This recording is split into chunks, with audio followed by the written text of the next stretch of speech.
Before we talk about money, understand this first. Poverty does not start in your bank account. It starts in your mind, in your habits, in the decisions you make when no one is watching and no one is applauding. Most men never confront this truth because it is uncomfortable. It removes excuses. It removes victims. It removes the stories people tell themselves to sleep at night. And once those stories are gone, only responsibility remains. This is not a speech for men who want comfort. It is not for men looking to be motivated for 5 minutes and then return to the same weak routines. This is for men who are tired of repeating the same year over and over, tired of feeling capable but underachieving, tired of knowing, deep down, that they could be more disciplined, more controlled, more dangerous, yet choosing not to be. Stoicism was never meant to make you feel good. It was meant to make you strong. The world will tell you that poverty is about luck, background, systems, and timing. Those things exist, but they are not the deciding factor. The deciding factor is whether you govern yourself or allow impulses, emotions, and comfort to govern you. A man who cannot control his reactions will never control his outcomes. A man who avoids discomfort will never build leverage. A man who refuses responsibility will always remain dependent. What you are about to hear is not theory. It is not philosophy for classrooms or quotes for social media. It is a mirror, and mirrors are dangerous because they do not lie. They show you exactly where you've been undisciplined, where you've compromised, where you've chosen ease over effort. If that bothers you, good. Growth never begins with comfort. Stoicism does not ask who you were. It asks who you are willing to become through discipline, restraint, silence, and relentless execution. Because the truth is simple and brutal.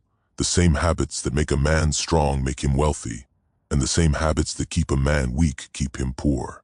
And once you see that connection clearly, you can never unsee it. So listen closely. Not with emotion, not with defensiveness. Listen like a man ready to take control of his life instead of explaining it away. Poverty is not just an empty wallet. That is the lie weak minds repeat to feel better about their position. Poverty begins long before money disappears. It begins in the way a man thinks when nobody is watching. It starts in the habits he excuses, the discipline he postpones, and the responsibility he keeps pushing onto the world. Stoicism never cared about how much you earn. It cared about how much control you have over yourself. And the truth most people are too afraid to face is this. Most men are poor because they are undisciplined, emotionally owned, mentally scattered, comfort addicted, and allergic to responsibility. Money simply follows the man. It never leads him. The first thing that keeps a man poor is emotional slavery. Not emotion itself, but being ruled by it. Anger that explodes without control. Fear that freezes action. Pleasure that hijacks reason. Stoics understood something modern men have forgotten. If you cannot govern your emotions, you will never govern your life. Every emotional reaction you fail to master becomes a tax on your future. The man who reacts instead of responds pays with lost opportunities, broken relationships, and terrible decisions. He quits when things get uncomfortable. He spends to feel better. He avoids hard conversations. He chases short-term relief instead of long-term power. And then he wonders why his life feels small. A dominated mind always produces a dominated bank account. A stoic man feels deeply, but he does not kneel to his feelings. He experiences pain without becoming pain. He experiences desire without becoming a slave to desire. The poor man lets his mood decide his actions. The disciplined man lets his principles decide. One wakes up asking, how do I feel today? The other wakes up asking, what must be done today? That difference alone decides the direction of an entire life. Emotional weakness bleeds into financial weakness because money rewards consistency, patience, and restraint. Traits emotions constantly try to sabotage. The second thing that makes a man poor is comfort addiction. Comfort is the silent killer of ambition. It doesn't attack loudly. It whispers. It tells you that tomorrow is safer, that rest is deserved before the work is finished, that growth can wait. Stoicism teaches voluntary discomfort for a reason. When you expose yourself to hardship by choice, you become immune to hardship by force. The poor man designs his life to avoid discomfort. The strong man designs his life to endure it. Look closely and you'll see it everywhere. A man avoids learning because it feels difficult. He avoids risk because it feels uncertain. He avoids responsibility because it feels heavy. He stays in jobs he hates, relationships that drain him, routines that rot him, because familiarity feels safer than growth. Comfort becomes his cage, and he decorates it with excuses. Meanwhile, the Stoic understands that comfort today is poverty tomorrow. Muscles don't grow in comfort. Minds don't sharpen in comfort. Wealth does not compound in comfort. Every meaningful reward is hidden behind resistance. And the man who refuses resistance refuses reward. The third thing that keeps a man poor is the inability to delay gratification. This is one of the oldest Stoic warnings, and one of the most ignored today. The man who must be entertained, satisfied, distracted, and pleased at all times will never build anything that lasts. He spends before he earns. He celebrates before he wins. He consumes before he creates. He wants the image of success without the years of sacrifice behind it. Stoicism demands restraint, not because pleasure is evil, but because pleasure without discipline is decay. Every impulsive purchase, every wasted hour, every cheap dopamine hit steals from the future. The poor man trades tomorrow for today without even realizing it. He says yes to comfort and no to growth. He scrolls when he should be studying. He indulges when he should be building. He escapes when he should be confronting. Then he blames the economy, society, luck, or fate. But Stoics knew fate only controls what you do not control. Your discipline is always yours. And the man who cannot say no to himself will forever be told no by life. The fourth thing that makes a man poor is external validation addiction. This is subtle, and it's deadly. When your self-worth depends on applause, you become easy to control. You chase trends instead of mastery. You pursue approval instead of excellence. You spend money to look successful instead of becoming successful. Stoicism teaches independence of judgment for a reason. The moment you need others to approve your choices, your power leaks out of you. A dominated man wants to be liked. A strong man wants to be respected. A stoic man wants to be aligned with his principles. Validation seeking leads to terrible financial decisions. Buying things to impress people who don't care. Choosing paths that look good instead of paths that build skill. Avoiding necessary conflict because you fear being disliked. The poor man performs. The strong man builds. Wealth comes to those who are willing to be misunderstood for a long time. Silence, patience, and consistency never look impressive in the short term, but they compound brutally over time. The fifth thing that keeps a man poor is avoidance of responsibility. This is the root of all weakness. Stoicism places responsibility at the center of power. Not blame, not guilt, but ownership. The moment a man stops blaming and starts owning, his life changes direction. The poor man explains. The strong man executes. The poor man asks why this happened to him. The strong man asks what he will do about it. Responsibility is heavy, and weak men avoid heavy things. They want freedom without discipline, reward without effort, respect without competence. They outsource accountability to circumstances. They say they were unlucky, unsupported, misunderstood. A Stoic does not deny hardship, but he refuses victimhood. He understands that even when events are unfair, his response is still his responsibility. And responsibility is the gateway to power. You cannot change what you refuse to own. A dominating man does not wait to be rescued. He becomes reliable. He becomes capable. He becomes dangerous in the sense that he can survive pressure, loss, and uncertainty without collapsing. Wealth does not trust fragile men. Opportunity does not chase excuses. The world rewards those who can carry weight without complaining. And beneath all these things lies a deeper truth most people don't want to hear. Poverty is often a character issue before it is a financial one. Stoicism was never about money, yet it produces men who can handle money. Because money is simply a tool, and tools require steady hands. An unstable mind will misuse resources. A reactive man will destroy what he builds. A comfort-addicted man will abandon long-term plans the moment they stop feeling good. The Stoic path is not glamorous. It is repetitive. It is quiet. It is lonely at times. But it forges a man who does not panic under pressure, who does not crumble under delay, who does not betray himself for approval. That kind of man becomes rich in more ways than one. He becomes rich in self-command, rich in patience, rich in clarity, and eventually, if he applies those traits consistently, rich in material terms as well. Not because he chased money, but because he became the kind of man money follows. Most people want techniques. Stoicism offers transformation. Techniques fail under stress. Character holds. When markets crash, emotions flare, plans break and luck turns, only the discipline remains standing. The poor man needs conditions to be perfect before he moves. The strong man moves and adapts as conditions change. He does not beg life for fairness. He trains himself to endure unfairness. And this is where most men quietly give up. Not because they are incapable, but because they are unwilling to give up the habits that feel good, but keep them weak. They want progress without pain, growth without discomfort, power without responsibility. Stoicism demands a price, and that price is the death of excuses. It demands that you look at your life honestly, without romance, without blame, without self-pity. It asks you to admit that much of what you call bad luck is actually untrained behavior repeating itself. A dominating man does not flinch at that realization. He welcomes it, because if his actions created his situation, then his actions can also change it. That realization is terrifying to the weak and liberating to the strong. It means there is no one left to blame, but it also means there is no one left to wait for. And when a man finally accepts that, something shifts inside him. He stops arguing with reality. He stops wasting energy on resentment. He stops explaining himself to people who don't matter. He tightens his habits. He sharpens his mind. He controls his emotions. He chooses hardship over comfort. He delays gratification without feeling deprived. He becomes internally rich before he ever becomes externally wealthy.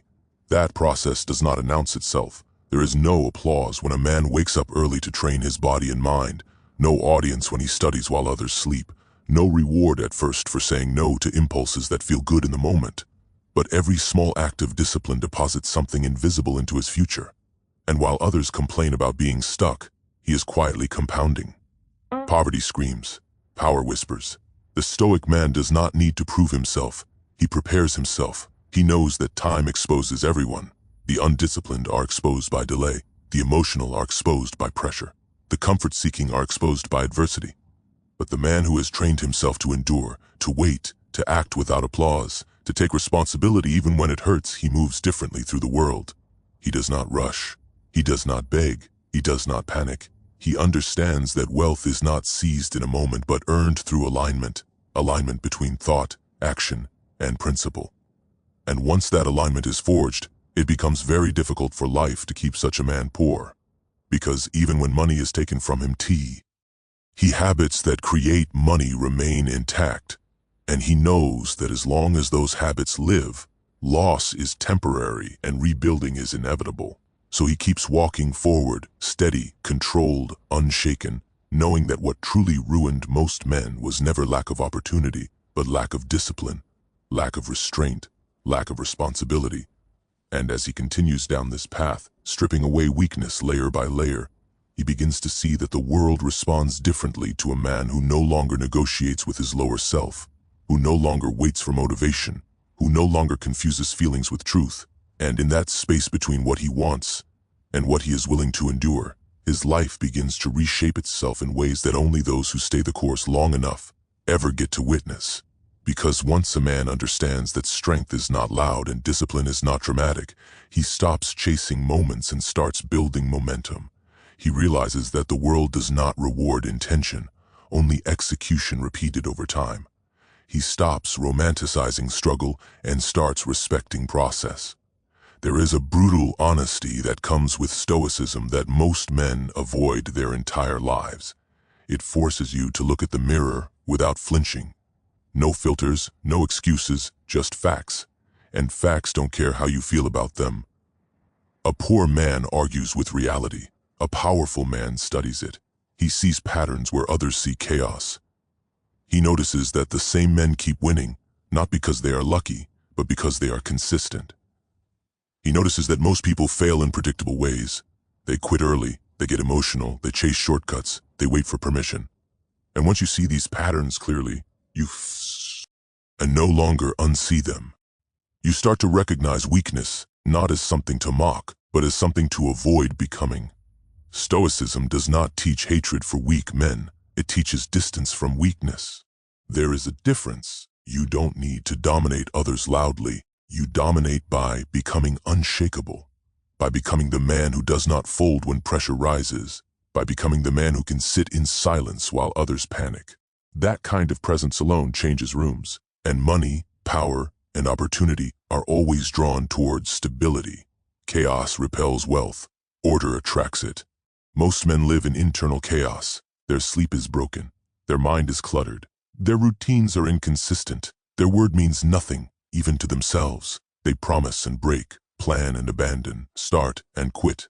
And they don't realize that every broken promise to themselves erodes their self-respect. A man without self-respect will never command respect from life. Stoicism rebuilds that respect one disciplined action at a time. You say you will wake up early, and you do it. You say you will train, and you train. You say you will work, and you work. Slowly, quietly, your word becomes solid again. That solidity is rare, and rarity creates value. The man who can be relied upon becomes valuable. The man who can endure discomfort becomes valuable. The man who does not collapse emotionally becomes valuable. Poverty often persists, not because the man lacks skill, but because he lacks reliability. No one trusts him with responsibility. No one invests in him long term. He is unstable. Stoicism turns instability into structure. There is also something else that keeps men poor, that they rarely admit: resentment. And silent resentment toward those who are doing better, toward those who made it, toward those who escaped. Resentment poisons ambition. It disguises itself as criticism, sarcasm, and moral superiority. The resentful man tells himself stories to stay comfortable, that rich people are evil, that success requires corruption, that hard work is pointless. These stories protect his ego but destroy his future. Stoicism cuts through this poison mercilessly. It teaches that other people's success is irrelevant. Envy is wasted energy. The only comparison that matters is between who you were yesterday and who you are today. A dominating man does not watch others to feel small or justified. He watches to learn. He studies what works. He strips emotion from observation. He asks, what habits do they have? What sacrifices did they make? What discipline do they maintain? Then he applies what fits his path. No jealousy, no bitterness, just cold analysis and controlled action. Another quiet poverty is mental laziness, not stupidity, laziness, the refusal to think deeply, the refusal to question impulses, the refusal to plan beyond the weekend. Stoicism demands mental effort. It demands reflection, daily examination of actions, motives, failures. Most men avoid this because it is uncomfortable. It exposes patterns they don't want to confront. But the man who refuses self-examination repeats the same mistakes until life teaches him with pain. And pain is a more expensive teacher. The stoic man reflects before life forces him to.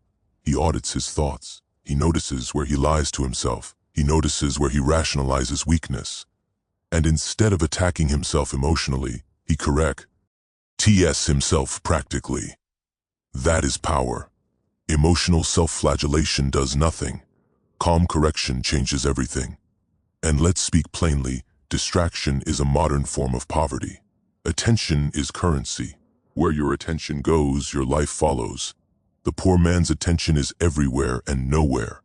He is constantly stimulated, constantly entertained, constantly reacting. He never sits long enough with one thing to master it. Stoicism trains focus. It strips away the unnecessary.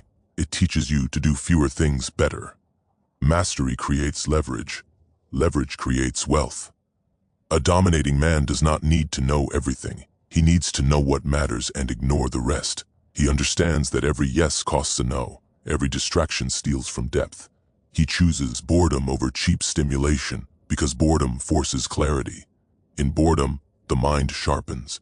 In silence, strategy forms. Weak men fear silence because it exposes their thoughts. Strong men use silence to organize them. Time is another enemy of the undisciplined. They feel they have plenty of it, so they waste it. Stoics understood time as the most valuable resource because it never returns. A poor man kills time. A strong man invests it. He structures his days not for pleasure, but for progress. And progress compounds invisibly until one day people call it luck. The Stoic does not wait for motivation. He moves without it. He understands motivation is emotional and unreliable. Discipline is structural. He builds systems that carry him forward even when he feels nothing, especially when he feels nothing. That is dominance over the self. And here is something uncomfortable. Many men are poor because they refuse to become dangerous. Not violent, but dangerous in competence. Dangerous in self-control. Dangerous in resilience. They want to be harmless, agreeable, soft, and liked.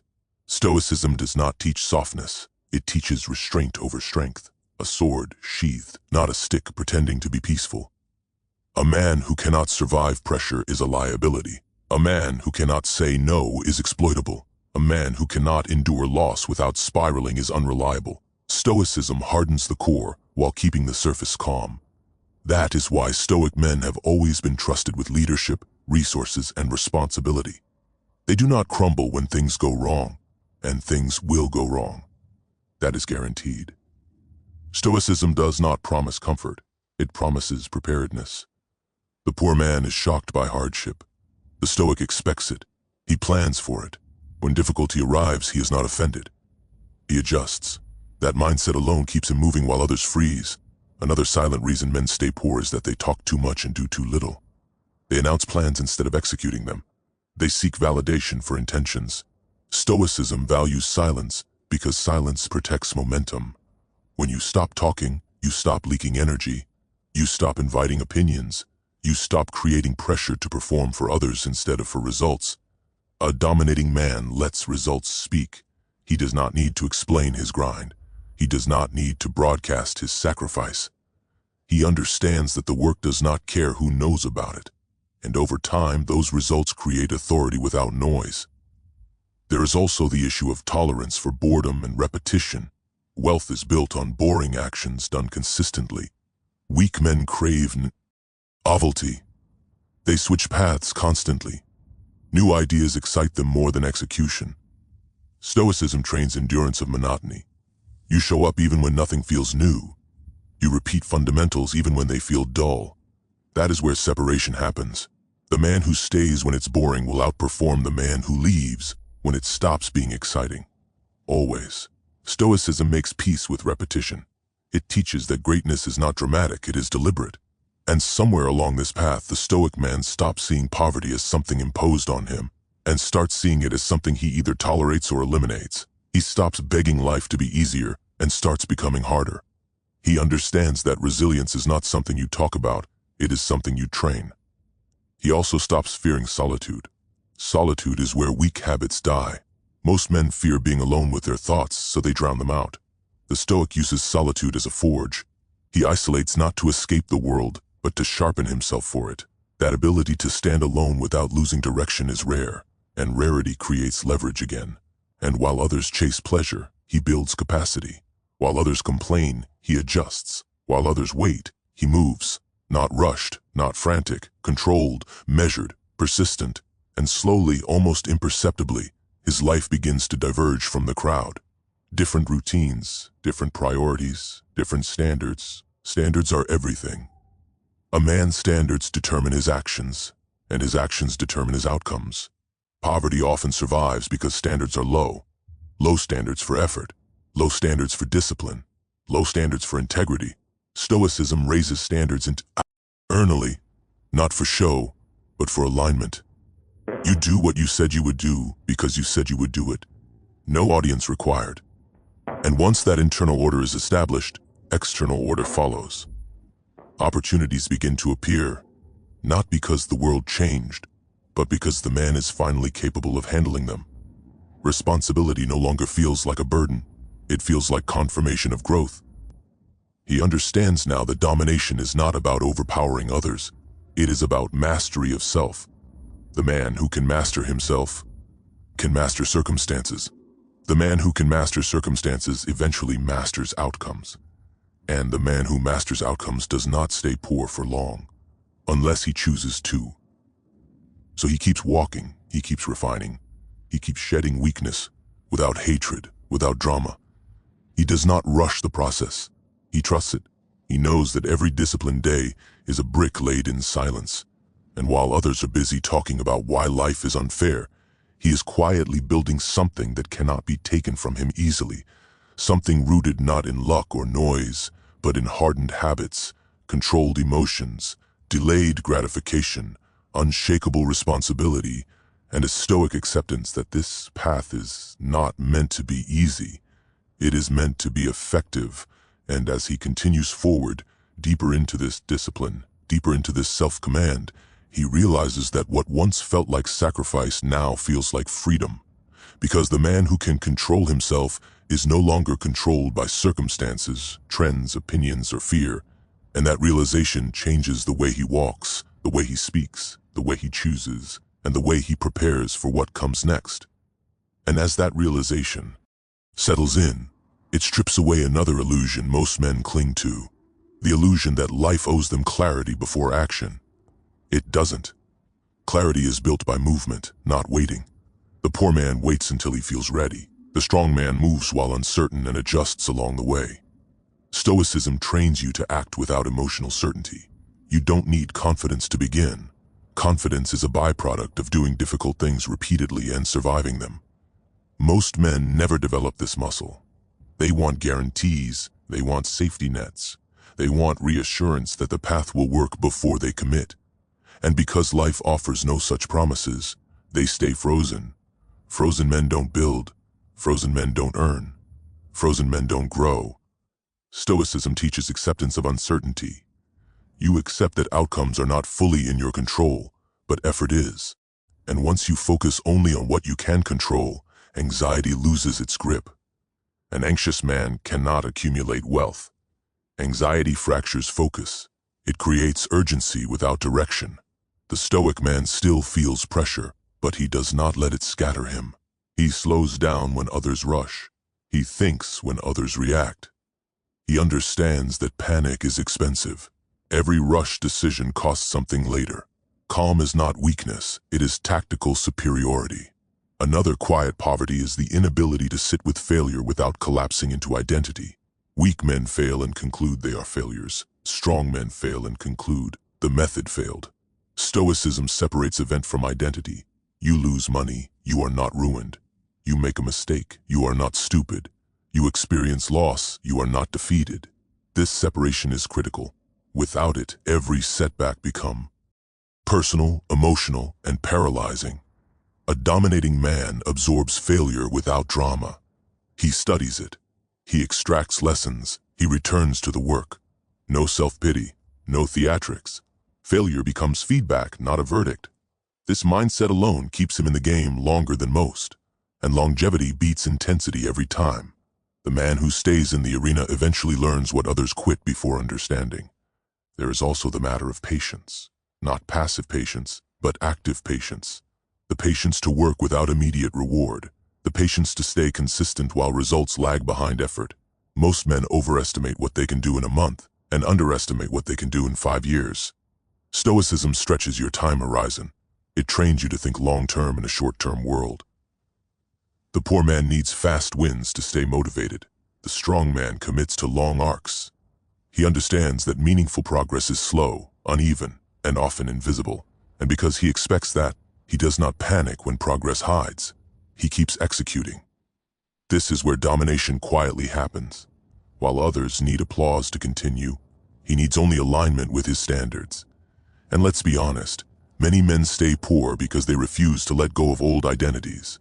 The identity of the victim, the rebel, the misunderstood genius, the nice guy. These identities feel safe because they explain failure without requiring change. Stoicism demands identity death. You shed stories that no longer serve growth. You become fluid. You rebuild yourself around principles, not labels. A man clinging to identity will defend weakness as personality. A stoic discards personality traits that sabotage outcomes. He does not say, "That's just how I am." He says, "That's how I've been, and I can change it." That flexibility is strength. Rigidity is weakness, disguised as conviction. Another thing that quietly drains men financially is poor physical condition. Stoicism never separated mind from body. A tired body makes weak decisions. A neglected body amplifies emotion. A disciplined body supports disciplined thought. You don't need vanity, you need capacity, strength, stamina, and health. Increase your ability to endure long work, delayed reward, and sustained pressure. The poor man treats his body like an afterthought. The strong man treats it like infrastructure. He understands that energy is leverage, and leverage multiplies effort. You can have intelligence, but without energy, it rots. Stoicism respects the body as a tool, not an ornament. There is also the danger of false productivity, busyness without direction, motion without progress. Many men exhaust themselves doing things that don't matter because it feels better than doing the one thing that does. Stoicism cuts ruthlessly through this noise. It asks one question repeatedly: is this necessary? If not, it is discarded. A dominating man does not confuse effort with effectiveness. He chooses the hard thing that moves the needle over the easy things that create the illusion of progress. That choice is lonely because it often looks like doing less, not more. But over time, precision outperforms volume. Another reason men stay poor is they never develop internal authority. They constantly seek instruction, permission, and validation. Stoicism builds judgment. You learn to think for yourself. You evaluate advice without emotional attachment. You take responsibility for decisions. When things go wrong, you don't blame the source. You adjust your judgment. A man without internal authority is easily manipulated by trends, by fear, by opinion. Markets exploit emotional people. Businesses exploit impulsive people. Life exploits undecided people. Stoicism sharpens discernment. You slow down decisions. You remove urgency unless urgency is real. This protects resources. And then there is the matter of boundaries. Poor men have weak boundaries. They give time to people who drain them, energy to conversations that go nowhere, money to things that don't build. They fear saying no because they fear conflict. Stoicism teaches that saying no is an act of self-respect. Every yes must be earned. A dominating man guards his time like a weapon. He understands that every intrusion fragments focus, and fragmented focus creates fragmented results. He does not apologize for protecting his priorities. He knows that nobody will protect them for him. There is also the reality of social environments. Stoicism teaches independence, but it does not deny influence. Weak men absorb the habits of those around them unconsciously. Strong men choose their environment deliberately or remain internally sovereign within it. They do not let group norms override principles. If you stay surrounded by undisciplined men, you will normalize undisciplined outcomes.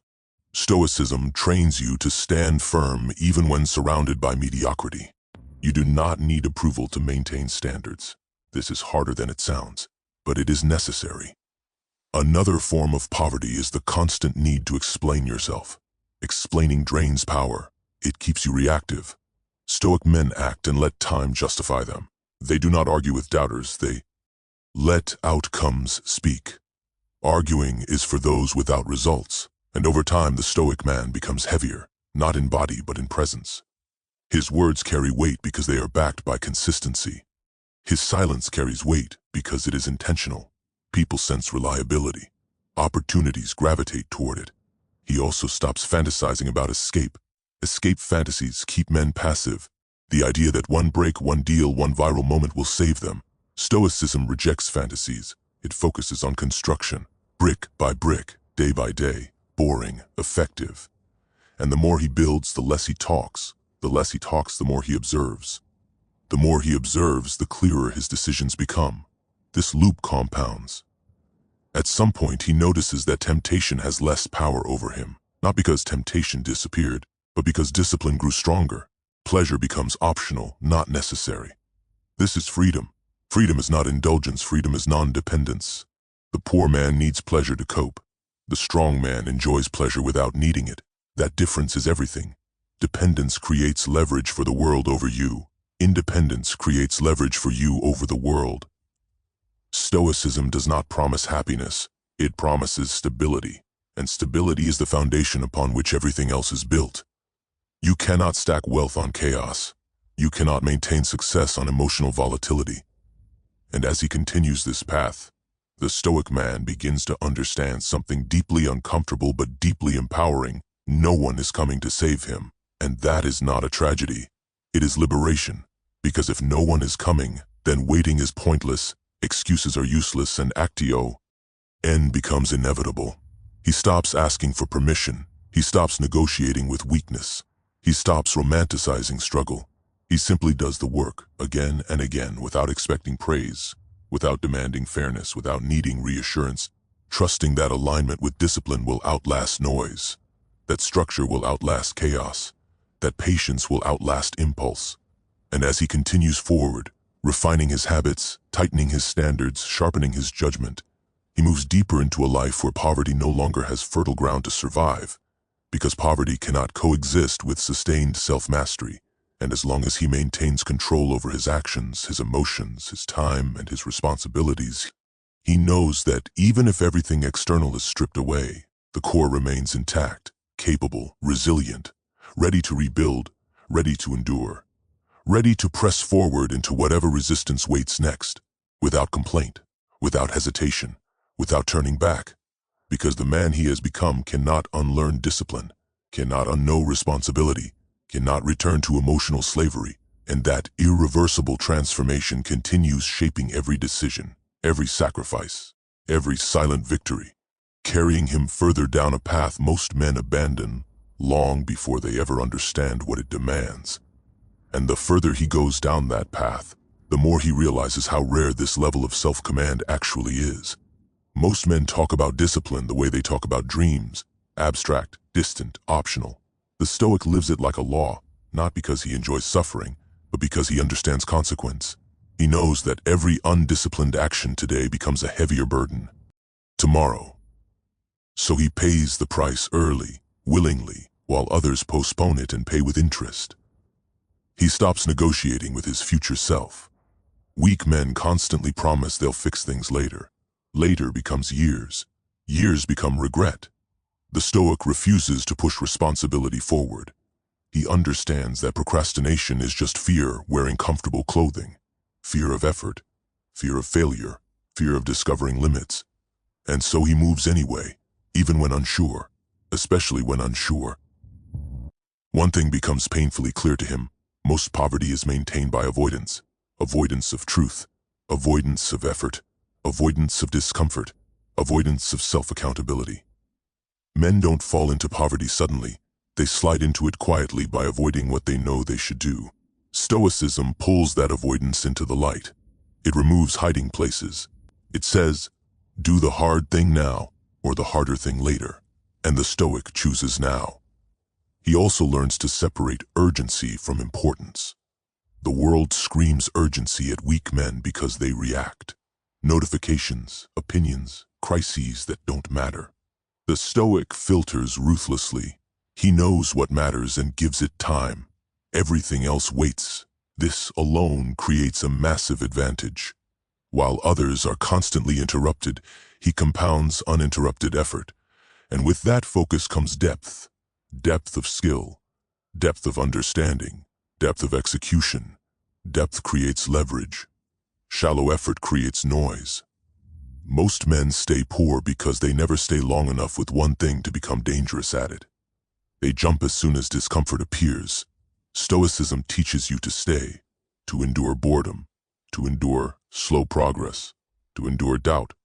That endurance sharpens competence. Competence is intimidating. It does not beg. It does not explain. It does not chase. It attracts. The Stoic man does not demand opportunity. He becomes the kind of man opportunity seeks out. And when opportunity arrives, he is ready, not scrambling. Preparation turns chance into advantage. Another illusion dies along the way, the belief that you need perfect conditions to operate at your best.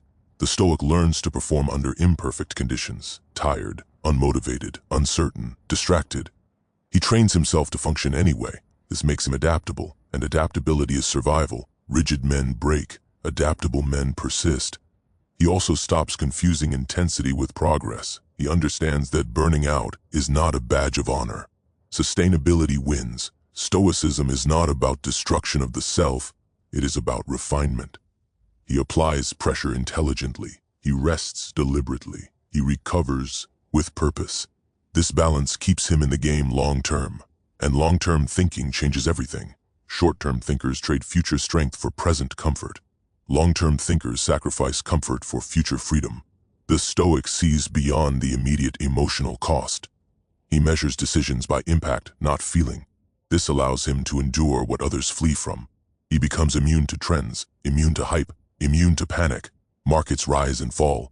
Opinions shift. Systems change. The Stoic remains stable. He adjusts tactics without abandoning principles. That stability builds trust, and trust opens doors money alone cannot. He also becomes comfortable being underestimated. Underestimation is an advantage. Loud men attract attention. Quiet men accumulate power. The Stoic does not need to broadcast his strength. He knows what he is building. He lets others misjudge him while he prepares. When results arrive, explanation is unnecessary. Another truth settles in: entitlement is poison. The belief that effort guarantees outcome creates resentment when outcomes delay. Stoicism removes entitlement. You do the work because it is the work. You act correctly because it is correct. Outcomes are welcomed, not demanded. This removes bitterness and keeps momentum clean. A bitter man sabotages himself without knowing it. He rushes, he forces, he blames. The Stoic remains clear. He understands that frustration is information, not justification. He adjusts strategy, not standards. He also stops outsourcing discipline to motivation. Motivation is fleeting. Structure endures. He builds routines that remove choice. When action becomes automatic, resistance loses power. This is domination at the deepest level, when doing the right thing no longer requires emotional negotiation. Most men lose battles before they begin because they argue with themselves too long. The Stoic ends the argument early. Decision made, action taken, reflection later. This decisiveness compounds speed without chaos. He learns that strength is quiet repetition, not dramatic breakthroughs, not heroic moments, just showing up when it's dull, showing up when it's hard, showing up when no one is watching. Over time, that consistency reshapes identity. He no longer tries to be disciplined, he is disciplined. And identity drives behavior effortlessly. Once discipline is who you are, poverty loses its grip. Because poverty thrives on inconsistency, impulse, avoidance, and chaos. It cannot survive in a man governed by order. He also grows indifferent to comparison. Comparison weakens focus. Stoicism redirects attention inward. Are you better than yesterday? Did you act according to principle? Did you waste time? Did you honor your word? These questions replace envy and distraction. And when envy fades, clarity increases. You stop chasing other people's paths. You build your own. This alignment accelerates progress because energy is no longer split. He becomes more selective with speech. Words are commitments. He does not promise lightly. He does not complain publicly. Complaining reinforces helplessness. The Stoic acknowledges difficulty privately and handles it practically. He also becomes selective with sympathy. He does not indulge his own weakness with excuses. Compassion without accountability is decay. Stoicism balances self-respect with self-awareness. You forgive mistakes but correct behavior.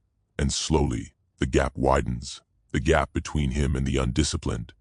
Not in arrogance, but in outcome. Different lives emerge from different standards. While others repeat cycles, he builds trajectory. He understands now that domination is internal first. Control yourself, and the world becomes manageable. Lose control of yourself, and no amount of money will save you. Many rich men are poor in discipline and lose everything. Many disciplined men lose money and rebuild effortlessly. This is the Stoic advantage. It cannot be stolen. It cannot be destroyed externally. It lives in habits, mindset, structure, restraint. And once installed, it operates automatically. He stops fearing loss. Fear of loss creates timidity. Stoicism trains acceptance of loss as part of life. When fear disappears, action becomes bolder and cleaner. Calculated risks replace reckless ones. Courage replaces hesitation. He also stops chasing happiness. Happiness is emotional and temporary. Stoicism prioritizes meaning and alignment. When your actions align with your values, peace follows. Peace allows focus. Focus creates results. And at this stage, the man realizes something most never do. Poverty was never his enemy. Weakness was. Poverty was a symptom. Stoicism treats the disease, not the symptom.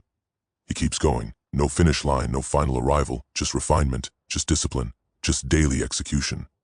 He does not need applause. He does not need validation. He knows the cost, and he is willing to pay it every day. And as he continues, stripping away distraction, strengthening resolve, sharpening judgment, accepting hardship without complaint, choosing effort over comfort again and again, he moves further into a life where instability cannot take root, where weakness has no place to hide, where responsibility is not feared but embraced, where discipline is no longer forced but natural. And as that identity solidifies, every decision carries more weight, every action compounds faster, every sacrifice feels lighter, because the man he has become is no longer negotiating with who he used to be. He is no longer dragged backward by old habits or emotional impulses. He is moving forward deliberately, relentlessly, guided by principles that do not change with mood or circumstance, and that forward motion continues, day after day, shaping outcomes, reshaping reality, building something that does not collapse under pressure, something earned, something solid, something that keeps expanding as long as he keeps walking, steady, controlled, unyielding, into whatever resistance still waits ahead. And what waits ahead is never comfort, never certainty, never applause. What waits is resistance in new forms, more subtle, more refined. Early on, resistance looks like laziness and fear. Later, it disguises itself as success, ease, and permission to relax. Many men escape poverty only to fall back into weakness wearing better clothes. Stoicism guards against that decay. It reminds the man that discipline is not a phase, it is a posture. You do not arrive at strength, you maintain it. He understands now that wealth without discipline is fragile. One emotional season, one careless habit, one indulgent year can undo a decade of effort. So he does not loosen standards just because conditions improve. In fact, he tightens them, because comfort is most dangerous when it feels earned. The Stoic never forgets how easy it is to slide backward. He stays alert. Alertness becomes second nature. He notices when excuses try to return in smarter language. He notices when indulgence dresses itself as self-care. He notices when distraction pretends to be opportunity. Awareness is power. Most men lose control not suddenly, but gradually, through small compromises they never examine. Stoicism teaches constant vigilance over the self, not in paranoia, but in respect. And respect is everything. A man who respects himself does not sabotage himself. He does not lie to himself. He does not lower his standards to match his mood. He understands that moods pass and standards shape lives. This alone separates dominating men from ifting ones. He also understands that pain is not the enemy. Avoidance of pain is. Pain endured voluntarily strengthens. Pain avoided weakens. The Stoic chooses controlled pain over uncontrolled suffering, training over injury, discipline over regret, sacrifice over resentment. This choice is made daily, quietly, without drama. There is a deep calm that comes from this way of living, not comfort, calm. Calm rooted in knowing you are doing what must be done regardless of outcome. That calm is intimidating. It unnerves chaotic people. It attracts serious ones. It creates space for clear thinking even under pressure. And pressure will come. Always. Financial pressure, social pressure, emotional pressure. Stoicism does not remove pressure, it increases capacity. A man with capacity does not panic. He absorbs. He adapts. He responds. Panic destroys wealth faster than any market crash. He becomes difficult to manipulate. Fear no longer works. Guilt no longer works. Praise no longer works. He evaluates everything through principle. This independence scares people who rely on control, but it earns respect from those who value strength. He also becomes brutally honest about effort. He no longer confuses motion with progress. He measures output. He tracks behavior. He reviews results. Emotion is removed from evaluation. If something does not work, it is adjusted or discarded. No attachment, no ego. Ego is another quiet poverty. The need to be right, the need to protect image, the need to defend past decisions. Stoicism dissolves ego through focus on improvement. Being wrong is useful. Being corrected is progress. The Stoic does not cling to pride, he clings to truth. Truth is uncomfortable. That is why most men avoid it. But truth compounds faster than any lie. Lies require maintenance. Truth requires adjustment. Adjustment leads to growth. The Stoic also stops blaming systems. Systems exist. They are flawed. Complaining does nothing. Understanding them does something. He learns how things work. He plays the game without becoming owned by it. He navigates reality instead of fighting it emotionally. He understands leverage. Skill is leverage. Reputation is leverage. Reliability is leverage. Time is leverage. Stoicism pushes him toward all of these, not through shortcuts, but through accumulation. Slow, steady, inevitable. And as leverage grows, so does temptation to relax. This is where many fall. The Stoic remembers that decline begins the moment vigilance ends. He does not become paranoid, but he stays disciplined. Discipline is freedom precisely because it prevents collapse. He also learns to separate solitude from loneliness. Solitude is chosen. Loneliness is dependence unmet. The Stoic chooses solitude regularly to recalibrate. In solitude, noise fades, priorities sharpen, weak impulses lose volume. Most men cannot tolerate silence. Silence exposes unresolved thoughts. The Stoic welcomes that exposure. He resolves them, one by one. This creates internal order. Internal order reflects externally. His life becomes simple, not easy. Simple structures, clear routines, defined priorities. Simplicity reduces friction. Friction wastes energy. Energy is fuel. The Stoic conserves fuel for what matters. He stops chasing excitement. Excitement is emotional sugar. It spikes and crashes. He prefers steady engagement. This steadiness allows him to work longer, think clearer, endure more. And endurance is underestimated. The man who can endure outlasts the man who can sprint. Stoicism trains endurance at every level. Mental, emotional, physical. Endurance wins wars quietly. He also stops measuring success by speed. Speed is visible. Direction is decisive. Many men move fast in the wrong direction. The Stoic moves deliberately in the right one. Even slow progress compounds if direction is correct. He becomes allergic to waste. Waste of time, waste of energy, waste of words, waste of emotion. He does not dramatize. Drama is weakness seeking attention. Strength is quiet and efficient. People begin to sense this. They may not understand it, but they feel it. He becomes someone others rely on. Dependability creates opportunity. Opportunity handled well creates more opportunity. He does not rush to enjoy rewards. He spaces them. He savors them without dependency. This prevents indulgence from eroding discipline. Pleasure is kept in its place. He also understands that domination is not cruelty.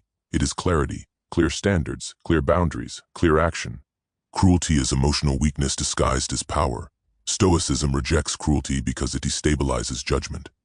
The Stoic is firm, not reactive. He can say no without anger. He can enforce boundaries without guilt. He can walk away without resentment. This emotional neutrality is powerful. He becomes hard to offend. Offense requires ego. The Stoic has reduced his ego to function. Insults bounce off. Criticism is filtered. Praise is acknowledged and released. He also stops chasing identity through struggle. Struggle is a tool, not a badge. He struggles when necessary, rests when strategic, advances when possible. He is flexible, not rigid. And flexibility is strength. Rigid men shatter. Flexible men adapt. Stoicism teaches principles, not scripts. Principles survive change. Scripts fail when conditions shift. He understands cycles, energy cycles, market cycle, life cycles. He does not panic during downturns. He prepares during upswings. This timing separates survivors from casualties.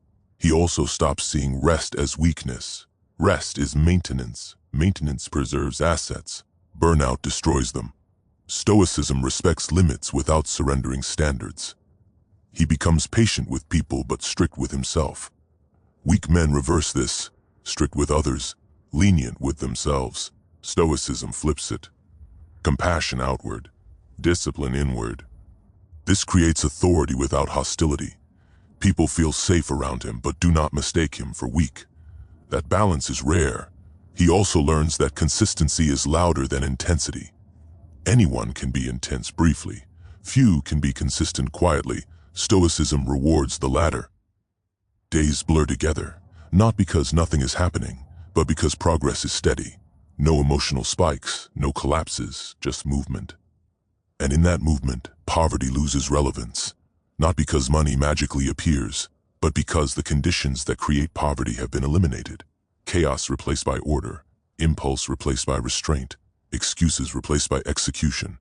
He does not celebrate this. Celebration invites complacency. He acknowledges progress and returns to work. Always. He understands that life will test him again in new ways, different stakes, different pressures. He welcomes the test. Tests confirm readiness.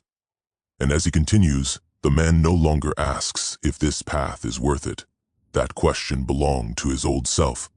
Now there is only the work, the discipline, the alignment, the steady forward motion into deeper responsibility, deeper capability, deeper self-command, knowing that as long as he remains governed by principle rather than impulse, by structure rather than emotion, by responsibility rather than avoidance, the forces that keep men poor will find no place to attach themselves. And so he keeps moving, refining, tightening, strengthening, walking further into a life that demands more from him and gives more back in return, not through luck or mercy, but through the quiet inevitability of disciplined action sustained over time. And that path continues unfolding in front of him, uncompromising, demanding, clear, waiting for the next decision, the next sacrifice, the next moment where he chooses again who he is willing to be. So understand this clearly, without emotion, without illusion, without excuses. Poverty is not something that simply happens to men. It is something they allow by refusing discipline, by avoiding responsibility, by surrendering control of their own minds. The world does not conspire to keep you weak. You cooperate with weakness every time you choose comfort over effort, impulse over restraint, explanation over execution. Stoicism does not save you. It does not comfort you. It does not motivate you with empty words. It exposes you. And if you survive that exposure, you become dangerous to mediocrity. A dominating man does not rise because life is fair. He rises because he is relentless. He does not wait for confidence, clarity, or permission. He builds them through action. He understands that no system, no person, no circumstance will ever hand him power. Power is taken inwardly first, through discipline, through silence, through endurance, and only then does it appear outwardly as stability, authority, and wealth. This is why most men never escape poverty, not because they cannot, but because they will not become the man who must exist for poverty to disappear. You now know the truth most people avoid their entire lives. You know that weakness is expensive, that emotions unmanaged will bankrupt you, that comfort will rot you, that excuses will bury you quietly. And you also know this: once a man has trained himself to endure, to delay, to act without applause, to take full responsibility without resentment, there is no force left that can keep him small. Even loss becomes temporary. Even failure becomes fuel. From this point forward, there is no confusion, only choice. Either you return to the habits that kept you weak, distracted, emotional, and poor, or you walk forward carrying discipline like armor and responsibility like a weapon. Stoicism does not promise you ease. It promises you control. And control, once earned, changes everything. The man who masters himself does not beg life for mercy. He commands his actions, his standards, his future. And life responds accordingly.